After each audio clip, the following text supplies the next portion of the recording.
Өнөөдөр нутгийн зүүн өмнөд хэсгээр маргааш хөвсгөл хинтийн уулархаг нутаг, орхон сэлэнг хэрлэн онон уулзголын хөндөгөөр 12-нд халах голын сав нутгаар, 13-нд ус нуурын хотгор болон Алтай хангай хөвсгөлийн уулархаг нутгаар, 14-нд Баруун болон Төвийн аймагуудын нутгийн хойд хэсэг, Говь болон Зүүн аймагуудын зарим газраар, 15-нд Баруун Төв Зүүн аймагуудын нутгийн зарим газраар, Говийн аймагуудын хойд хэсгээр, 16-нд Зүүн аймагуудын нутгаар, 17, 18-нд зарим газраар цас орж цасан шуурга шуурна. За мөн өнөөдрөөс 12-ны өдрийг хүртэл Говь тал хээрийн нутгаар салхины хурд 18-аас 20 м/сек болж ширүүсгэнэ. Агаарын температурын хувьд 1-р сарын 11, 13, 14-нд ихэнх нутгаар хүүтний ирж сулвтар байх боловч бусад хугацаанд дархтын хотгор, завхан голын их хүрэн бэлчир орчим, эдэр тэс халах голын хөндөгөөр шөндөө хасах 34-өөс 39 градус хүрч хүтрэхийг анхааруулж байна. За харин нийслэл Улаанбаатар хот орчимд 1-р сарын 11, 14-нд ялимгүй цастай бол эх 7 хоногийн пүрэв гарагт цас орж цасаар шуурах төлөвтэй байна.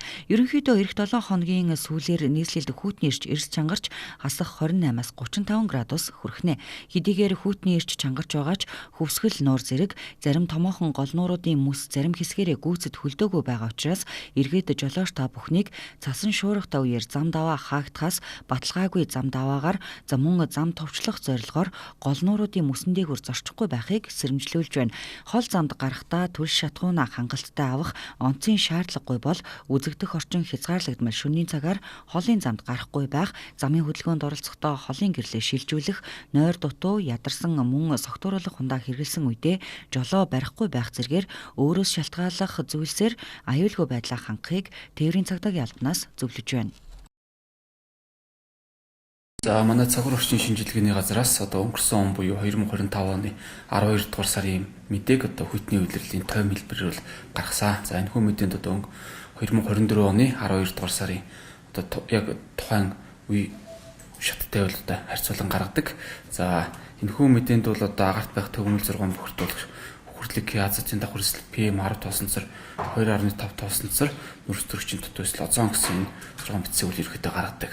За PM2.5 тоосонцрын хувьд 2024 оны 12 дугаар сард 95 микрограмм/куб байсан бол 2025 оны 12 дугаар сард 77 болж багас үзүүлэлттэй ерөнхийдөө бол 18 микрограмм/куб буюу 19% буурсан.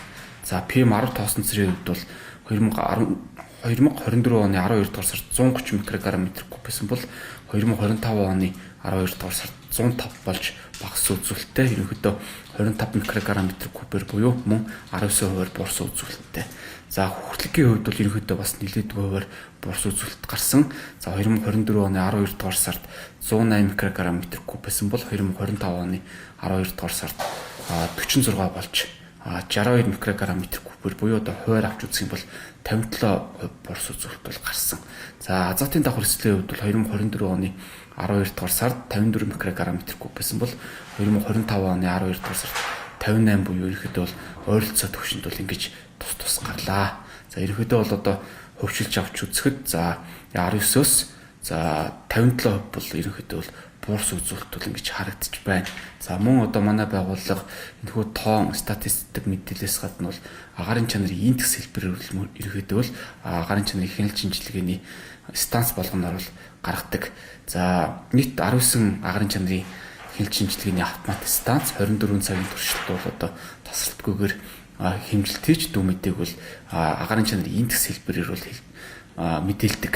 За Баян орчим байрлах агаарын чанарын хяналт шинжилгээний автомат станц бол ерөнхийдөө бол хамгийн их бохирдуулах бодисын агуулмж бол өндөр байлаа. За нийт 31 хоногийн туршид буюу 2025 оны 12 дугаар сарын байдлаар бол 31 хоногийн 19-т нь бол бохирдолтой, их бохирдолтой, маш их бохирдолтой гэсэн юм төвшөнд бол хүрсэн үзүүлэлт байна. За хайлаас шар хад наллах дамдарчаа гэсэн энэ цэгүүд бол ерөнхийдөө 3-аас 9 хоногт нь бол бохирдолтой гэсэн ийм төвшингүүдэд хүрсэн.